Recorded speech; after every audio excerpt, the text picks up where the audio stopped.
நான் பழையது மாதிரி ஆராதிக்கிறேனா, நான் முழங்கால் நிற்கிறேனா, நான் கை தட்டுறேனா, நான் உள்ள உட்கார்ந்த உடனே என்னால் தேவ பிரசன்னத்தை அனுபவிக்க முடியுதா, என்னுடைய ஜெப நேரம் அதிகரிக்குதா, என் பரிசுத்த வாழ்க்கை எப்படி இருக்கு, ஆமென், தேவனோட உள்ள ஐக்கியம் எப்படி இருக்குன்னு கண்டிப்பாய் உங்களை நீங்கள் ஆராய்ந்து பார்க்க வேண்டும்.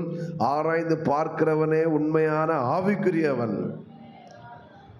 உங்களால் தேவ பிரசனத்தை உணர முடியாத உடனே பாஸ்டர் சரியில்லை, சர்ச்சு சரியில்லைன்னு சொல்லக்கூடாது.